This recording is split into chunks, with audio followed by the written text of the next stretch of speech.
Cuando pasan estas cosas no puedo predicar a veces.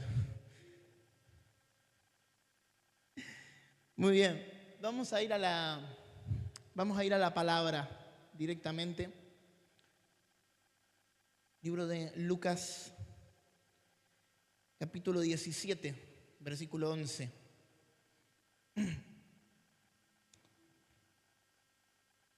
El otro día reflexionaba acerca de esto. Digo, ¿qué pasa cuando se terminan las excusas para no hacer algo? Vieron que muchas veces no hacemos cosas porque ponemos excusas, ¿no? Decimos, ¿por qué?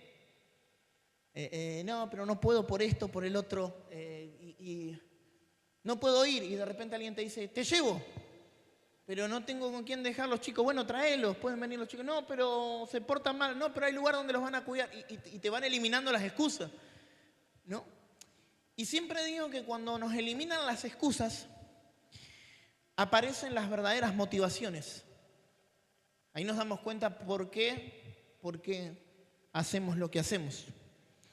Y seguramente, si yo les pregunto a ustedes por qué siguen al Señor, pensaremos en las motivaciones, ¿no? Las cosas que nos motivan. Pero ¿qué pasaría si de repente empezamos a ver que Dios cierra su mano? Dios quiere que no, pero que de repente se empiezan a cerrar puertas. Creo que ahí, en esos momentos, nos damos cuenta de por qué servimos al Señor, ¿no? Si le servimos por amor, si le servimos por lo que nos da. Yo he conocido mucha gente que de repente Dios deja de bendecirlos, o de repente pasa algo porque la gente cree que el Evangelio es un seguro de vida, ¿no? Es una garantía de que todo te va a ir bárbaro, que todo te va a salir bien, que no vas a tener ningún problema, que todo va a salir bárbaro. Y cuando las cosas no salen así, de hecho, a veces nos venden el Evangelio, bien, y utilizo la palabra venden, porque cuando te dicen, vení a la iglesia porque Dios te va a bendecir, vení a la iglesia porque te van a profetizar, porque Dios te va a sanar, porque vas a encontrar tu milagro, y gloria a Dios, eso puede pasar, bien, pero siempre digo que eso es más una venta que una prédica. ¿Por qué? Porque le estamos hablando a la gente de los beneficios del Evangelio, pero no del principal beneficio, que es la salvación. Y eso es peligroso, ¿no? Porque puede pasar que algo ocurra, que haya un ambiente de milagros, que Dios te bendiga, que venga una palabra, que Dios te sane, o puede pasar que no. Pero si te llevas la salvación, ya saliste ganando. Pero eso muchas veces no se predica y no se enseña, ¿no? Entonces, a veces predicamos con la motivación equivocada. Y hacer las cosas con la motivación equivocada, tarde o temprano nos va a llevar a la frustración. Quiero leer en el libro de Lucas capítulo 17, 11, dice, yendo Jesús a Jerusalén, pasaba entre Samaria y Galilea, y al entrar en una aldea le salieron al encuentro 10 leprosos, los cuales se pararon lejos de él y alzaron la voz, diciendo, Jesús, Maestro, ten misericordia de nosotros. Cuando él los vio, les dijo, id, mostraos a los sacerdotes, y aconteció que mientras iban, fueron limpiados. Entonces uno de ellos, viendo que había sido sanado, volvió, glorificando a Dios a gran voz, y se apartó su rostro en tierra a sus pies, dándole gracias, y este era samaritano. Hasta ahí quiero que podamos leer solamente. Bien, hay varios puntos que llamaron mi atención en esta lectura. El primer punto, que la Biblia dice que eran leprosos. La lepra en ese momento era una enfermedad incurable y altamente contagiosa. No había ningún tipo de tratamiento para la lepra. Por lo tanto, las personas que tenían lepra en ese momento eran exiliadas. Algunos, si la lepra era muy avanzada, los mandaban a una isla a morir, a sectores específicos de la ciudad a morir, donde se podían juntar. Y cuando se tenían que acercar por algo a la ciudad, ya sea para mendigar o para comprar provisiones o para hacer algo en la ciudad, se tenían que poner una túnica específica de un color específico que los identificaba. Y por lo general la gente, cuando los veía, pegaba el grito, ¡ahí viene un leproso! Entonces la gente se alejaba ya, ¿no? Para evitar ser contagiada. Y por eso es que la Biblia aclara y da este detalle, ¿no? Que dice que lo vieron de lejos, que no se acercaron, que clamaron a gran voz porque no se podían acercar. Yo no puedo imaginarme en realidad cómo se sentían esas personas, pero sin duda que se sentían exiliadas, se sentían discriminadas, sentían que no era parte de la sociedad, que la sociedad de alguna manera quizás les había dado la espalda, no los había entendido. Sin embargo, Jesús tuvo misericordia y Jesús los sanó. Yo no sé cuántas veces en tu vida quizás te sentiste que eras diferente, te sentiste sapo de otro pozo. Quizás sentías que no encajabas en la familia, que no encajabas en tu grupo de amigos, que tus pensamientos eran diferentes, que tu forma de ver las cosas era totalmente diferente. Bien, pero el problema no es cómo te ves, ni siquiera el problema es lo que sos, ni el problema es tu condición. Porque Dios puede hacer algo y porque Dios puede transformar esa condición. Amén. Y ¿sabes qué? Si quizás en algún momento te sentiste así de esa manera, felicidades porque es la primera condición para que Dios pueda hacer un milagro. Ser diferente, ser exiliado, ser rechazado. Quizás lo podés ver como algo malo, como algo negativo, pero ¿sabes qué? Esa puede ser la puerta y puede ser la llave para tu milagro. Dice la Biblia que los discípulos de Jesús encontraron una persona ciega y lo primero que dijeron es, ¿quién pecó para que esté ciego? Buscaban un culpable, buscaban una cabeza para cortar, ¿no? ¿Quién pecó? ¿Pecó este o pecaron sus padres? Y Jesús cambia la perspectiva y dice, esta enfermedad es para la gloria de Dios. Nadie pecó. Dios se va a glorificar en medio de las diferencias, en medio de las enfermedades y en medio de los problemas. Amén. Y eso es una promesa de parte de Dios. Entonces lo importante es lo que Dios puede hacer. Y hay gente que se siente exiliada. La Biblia dice que David se fue a ocultarse de Saúl, que se fue solo a una cueva a esconderse. Y cuando él no quería saber nada, cuando él decía, no tengo nada para dar, se acercaron a él. Los endeudados, los afligidos, los quebrantados de corazón. Mirá qué iglesia le tocó y yo me quejo a veces. ¿No? Esa era la iglesia de David, dice que lo fueron a buscar a él. Y David capaz que se sentía peor que ellos, decía, pero escúchame, yo soy fugitivo, me estoy ocultando y bueno, pero lo levantaron ahí de líder con tremenda iglesia. A veces nos quejamos, pero ¿sabes qué? Esas personas que estaban en esa condición, capítulos más adelante, terminan llamándose los valientes de David. ¿Esto qué quiere decir? Que no importa cómo entres por esta puerta, no importa si sos diferente, lo importante es que acá te vas a transformar, que te vas a empoderar y que vas a salir con un nuevo nombre, con una nueva identidad. Vas a salir marcando la diferencia. Amén. Leprosos exiliados. Ahora, otro punto que llama mucho mi atención, que dice que mientras iban, fueron sanados. Hay algo que quiero que entiendas. Hay milagros que ocurren al instante. Qué lindo que es que recibas un milagro de parte de Dios en una oración, en una campaña, a través de una palabra. Qué lindo es recibir un milagro. Pero hay milagros que no son instantáneos. Hay milagros que comienzan a ocurrir cuando la fe se pone en movimiento. Cuando empezás a hacer, cuando comenzás a buscar, cuando empezás a accionar. Siempre les digo, todas las prédicas les digo que la fe sin obras es muerta. Porque yo creo en una fe que está en continuo movimiento, en una fe que busca posibilidades, que se mueve y el Señor empieza a preparar nuestro camino cuando nosotros comenzamos a caminar. Pero esa fe tiene que accionarse, esa fe tiene que estar en movimiento. Y dice que mientras iban, comenzaron a ser sanados. Hablaba el otro día con el pastor Mauro, que disfrútenlo porque dentro de unos días ya se nos va para el sur a cumplir con su asignación, con su llamado. Un aplauso, por favor. La vez pasada, por diferentes circunstancias, no se pudo ir. Bien, ahora no está amagando, se va a ir en serio. Bien, así que aplauda más todavía. Ahí está. Muy bien. Ahora no está amagando, se nos va. Ahí ya tiene los pasajes comprados, todo. Así que ya está todo preparado. Disfrutémoslo de estos días y yo creo que Dios va a hacer algo tremendo. Pero el otro día charlábamos con él y yo le preguntaba por ciertas cosas allá donde va a ir él. Entonces yo le decía, Mauro, vos ¿viste el tema trabajo? Y me decía, sí, tengo que ir a averiguar ciertas cosas cuando están allá. Hablaba con Nazaria también y yo le decía, bueno, el tema de la escuela, porque ella es docente y demás. Me decía, sí, me dice, cuando esté allá tengo que ir a ver ciertas cosas y tenía que ver ciertas cosas con los chicos cuando esté allá y el lugar donde iba a ir a vivir lo tenía que ver allá. Y uno puede decir, bueno, pero se va prácticamente sin nada. Se va con Cristo. Se va con el Señor acompañándolo, ¿no? Se va con Dios a donde Él vaya. El Señor va delante de Él. Pero me gustó porque decía un montón de cosas no están definidas. ¿Y cuándo se van a definir? Cuando esté allá. Y a veces buscamos muchas veces todas las seguridades y todas las certezas. Y la fe es todo lo contrario, porque dice la Biblia que es certeza de lo que se espera. Pero uno muchas veces busca la certeza de lo que va a tener ahora. Bueno, no, yo no doy ningún movimiento en falso. Yo cuando tenga todo armado, todo preparado, claro, así es fácil, ¿no? Cuando está todo resuelto, es fácil. Pero hay milagros que ocurren cuando nosotros empezamos a caminar. Yo quiero un milagro, empecé a caminar, empecé a buscar. A las condiciones las pone el Señor. Y eso es lo que quiero que entiendas, que a las condiciones Dios las pone. No podés ponerle vos las condiciones. Bueno, cuando el Señor me dé tal cosa, yo voy a hacer lo que... No. La fe no funciona así.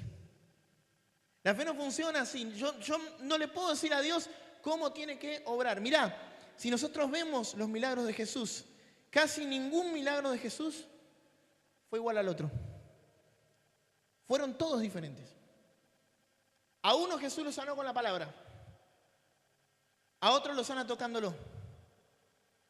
A otro lo sana haciendo barro, escupiendo en el piso y haciendo barro. Ningún milagro fue igual.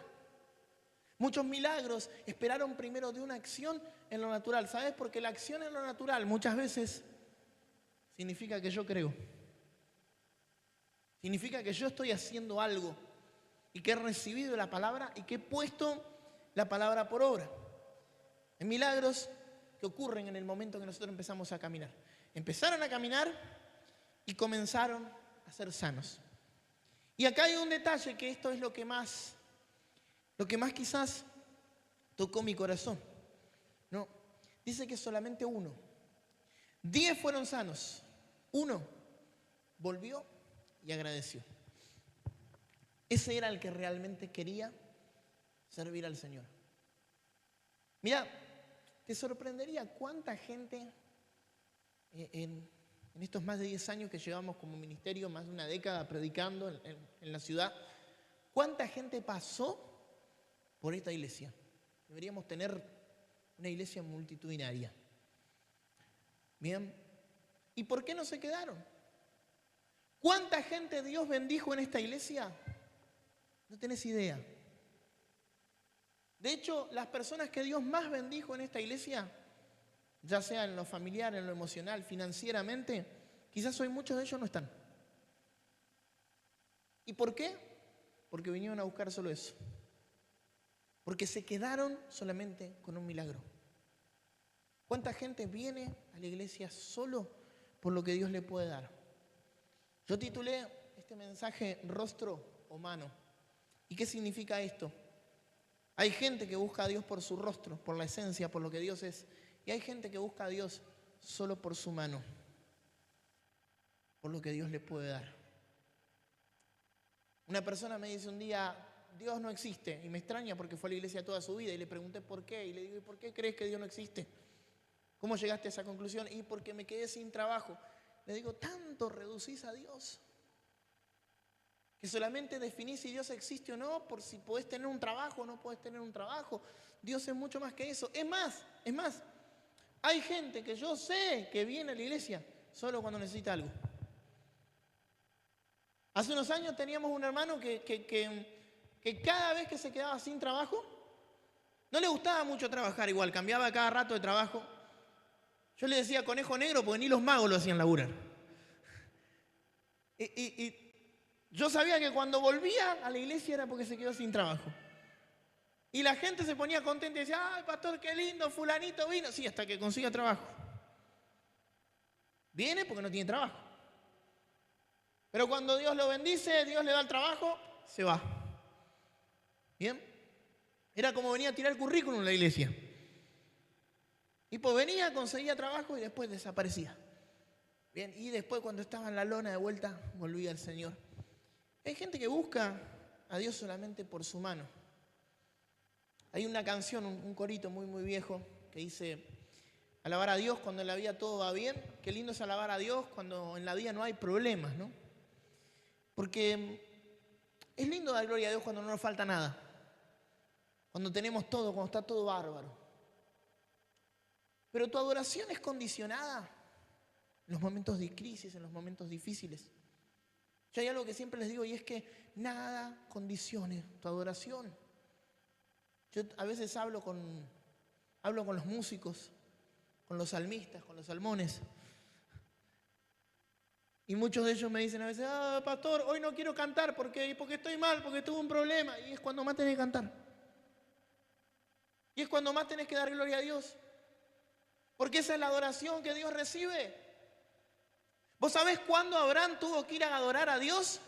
Tuvo que ir a adorar a Dios, no en los mejores tiempos, en los mejores momentos, cuando le dijo que tenía que sacrificar a Isaac, a su único hijo. No era el único hijo que tenía, pero era su hijo amado, era el hijo de la promesa. Y tuvo que ir a adorar con gozo y con alegría cuando su corazón estaba derramado por lo que Dios le estaba pidiendo. No le dijo sacrificar a la suegra porque iba a ir saltando de alegría, sino le pidió el hijo. Y en esos momentos Abraham no negoció su adoración, no condicionó su adoración a su estado de ánimo. Hay gente que condiciona al congregarse al estado de ánimo. Ay, no voy porque me siento mal. Y si llego a faltar cada vez que me siento mal, y la mitad de los cultos capaz que no predico. Porque somos seres humanos. Y porque no siempre estoy bien.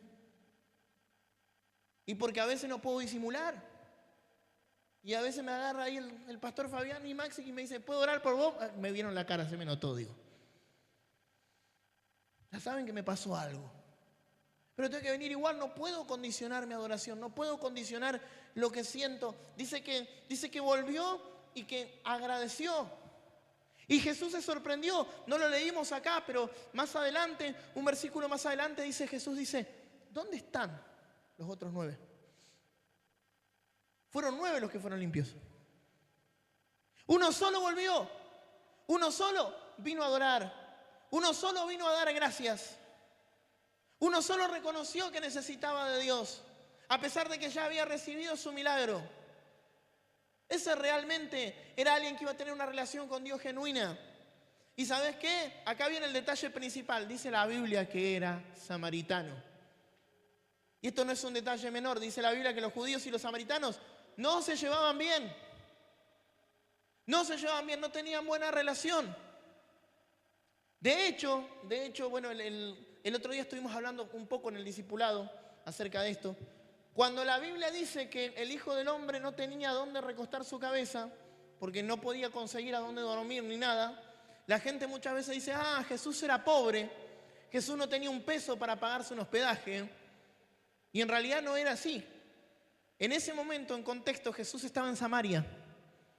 Y como le escuchaban el acento judío, los samaritanos no le daban hospedaje en ningún lado. Por eso es que se escribió ese pasaje, para darle un poco de contexto muchas veces, porque leemos y no entendemos por qué leemos lo que leemos. No se querían. Los samaritanos tampoco no podían estar con los israelitas, no podían estar con el pueblo de Dios. Los reconocían enseguida. ¿Y sabés lo que significaba para un samaritano entrar a una sinagoga? Adelante del sacerdote. ¿Sabés las estructuras que ese hombre tuvo que romper en su corazón? Él tuvo que exponerse a ser rechazado, a ser echado, tuvo que exponerse a la vergüenza, a la crítica, a un montón de cosas. Pero ¿sabes qué? Este hombre ya venía de ser rechazado y había recibido un milagro. Y si fue rechazado por el mundo, y si fue rechazado por un montón de cosas, por su enfermedad, ¿qué le importaba ser rechazado por hacer lo correcto o por buscar al Señor? O por dar gracias al Señor. El otro día estábamos hablando con la pastora, ¿no? Y me comentaba de personas que vos los escuchabas en el mundo, unos tremendos testimonios, ¿no? Que el Señor los sacó de acá, que los sacó de la droga, de la delincuencia, que andaba con 2 o 3 armas en la cintura, que tenía un tiro por acá, otro tiro por acá, que vendía droga, que esto, que el otro. Y de repente se convierte el Señor y son gatitos mimosos. ¿Y por qué se fue de la iglesia? Ay, me voy de la iglesia porque no me saludan. En la calle se agarraban a tiro con todo el mundo. ahora por el Señor no se aguantan nada. ¿Cuánta gente hay que se vuelve al cristianismo y no aguanta nada? Se vuelven cobardes, se vuelven cristianos de cristal, todo les molesta, todo les ofende. Ay, no me saludaron, ay, mirá lo que dijo el pastor, qué feo, le falta amor. No se aguantan nada. A este hombre no le importó nada. Dijo, el Señor me sanó, Jesús me sanó, voy a ir a dar gracias y voy a dar testimonio. ¿Y sabes qué? Esos son los cristianos de esta generación. Lo que no les importa el ser vistos, lo que no les importa la vergüenza, los que van y los que predican en todos lados, los que dicen, Dios hizo un milagro en mi vida, tengo un testimonio para contar, tengo algo que decir, no me avergüenzo del evangelio porque es poder de Dios, donde vaya voy a predicar. Pensé que se iba a poner contento, no le gustó la idea. Donde vaya voy a ser cristiano, donde vaya voy a marcar la diferencia. Y de eso se trata el Evangelio de Jesucristo. Este hombre rompió con todas las estructuras y ahí nos damos cuenta que realmente quería, porque venció con todas las excusas. Él podía haber hecho como los otros 9, como hizo el resto. Bueno, doy gracias a Dios. El Señor está en todos lados. Yo llevo a Dios en mi corazón. Está en todos lados. ¿Para qué voy a ir allá a meterme con los judíos que encima que no me quieren, que hablan mal de mí? No, capaz que me apedrean, tienen costumbres raras, qué sé yo. No, dijo, no, el Señor me sanó, no me importa nada, rompió con las estructuras, venció con las excusas. A veces oramos para vencer al diablo, pero no vamos a vencer al diablo si primero no vencemos las excusas. Si usted no vence primero sus propios argumentos. ¿Cuál es tu argumento? ¿Qué buscamos del Señor? ¿Buscamos su rostro o buscamos su mano? Quiero dejarte esta última reflexión. Antes de terminar, ¿estás dispuesto a seguir al Señor? A buscar al Señor, aun cuando Dios te dice que no. Vieron que muchas veces el no es determinante para nosotros, ¿no? Te pueden decir 1000 veces que sí. A mí me pasa muchas veces como padre, uno le puede decir a los hijos 1000 veces que sí. Les dice una vez que no, sos un mal padre. Me voy a ir de la casa. Me voy a suicidar, me voy a tirar bajo la bicicleta. Puede decir un montón de veces que sí. Una vez que le dice que no. Ahí es donde se ve el amor realmente, ¿no? Cuando el Señor nos dice que no. Cuando el Señor nos dice esperá. Cuando oramos muchas veces sentimos que nuestras oraciones no llegan, que no hay respuesta. Ahí nos damos cuenta de cuál es la motivación. ¿Por qué estamos buscando al Señor? Y yo se los dije el otro día, Dios bendice la constancia. Dios bendice cuando a pesar de todo estás acá, cuando tenés un montón de problemas, cuando estás roto, pero todavía seguís adelante. Cuando Dios no te bendice, todavía seguís adelante. Dios le había quitado todo a Job, menos la vida. Y la propia familia, la propia esposa le dijo, ¿por qué no maldecís a tu Dios y te morís? Mirá el consejo que le dio la esposa sabia. Una locura, ¿no? ¿Por qué no maldecís a tu Dios y te morís? Mirá, ya perdiste absolutamente todo. Y perdió la mujer y siguió perdiendo. Perdió absolutamente todo. Y dijo, Jehová dio, Jehová quitó, bendito sea Jehová. No voy a condicionar mi adoración. No voy a dejar de buscar al Señor. No voy a dejar de congregar. No voy a dejar de ser cristiano. No voy a dejar de orar. No voy a dejar de leer la Biblia. Pueden ser tiempos difíciles. Pero los cristianos tenemos que entender que no tenemos que soltar a Dios hasta no ver la promesa cumplida. Vos y yo tenemos que entender que la verdadera motivación es el rostro de Dios. Es poder estar cerca del Señor. Hablaba el otro día con un pastor amigo que oró por mí, muy joven. Y me decía, qué privilegio que tenés de hablar con el Señor. Y me decía, yo sé que vos querés otras cosas, yo sé que vos le pedís a Dios muchas cosas que te están faltando y que están buenísimas, pero no te olvides que tenés un privilegio, no te olvides que lo tenés a Dios cerca, no te olvides que Dios te ama, no te olvides que Dios te habla. Y qué importante que es entender ese principio, que somos hijos de Dios, que somos salvos y que con eso ya ganamos. Y que nada nos puede apartar del amor del Señor y que el Señor nos ama. Y no importa si tenemos plata, si no tenemos plata, si prosperamos, si no prosperamos, si cambiamos el auto, si no lo cambiamos, si alquilamos o compramos casa propia, no importa, Dios quiera que te lo dé, pero si no te lo da, hay un sello y hay una marca de que igual sos hijo de Dios, que el Señor te ama y que Dios tiene promesas para tu vida. Da gracias, da gracias. Que nada condicione tu adoración, que nada condicione tu gratitud. Que en medio de la crisis puedas decir, yo voy a agradecer, yo voy a agradecer. Y yo me lo imagino al diablo revolcándose de la bronca cuando veía que cada vez le quitaba más a Job. Pero Job seguía dando gloria y seguía glorificando. Y qué lindo ver cristianos en este tiempo que el diablo dice, hice de todo, lo dejé sin trabajo, lo enfermé, le puse una crisis, pero sigue adorando. Y esa adoración te va a sacar adelante. Y esa adoración te va a hacer llegar a tu victoria. Y qué lindo que es que Job después pudo experimentar la restitución, porque si algo trae la adoración, es restitución. El que busca el rostro de Dios es restituido y es bendecido. Después de toda la crisis que Job atravesó, le dijo, yo de oídas te había oído, mas ahora mis ojos te ven. La crisis va a traer una intimidad más fuerte con el Señor. Los problemas que estás atravesando van a traer una intimidad más fuerte con el Señor, van a traer dones, van a traer milagros, van a traer aún mayores cosas que las que perdiste. Vas a tener un tiempo para poder disfrutar de aquellas cosas que has llorado, que has esperado durante tanto tiempo. Porque cuando buscamos el rostro de Dios, eso es lo que ocurre, viene un tiempo de restitución sobre nuestra vida. Vamos a orar.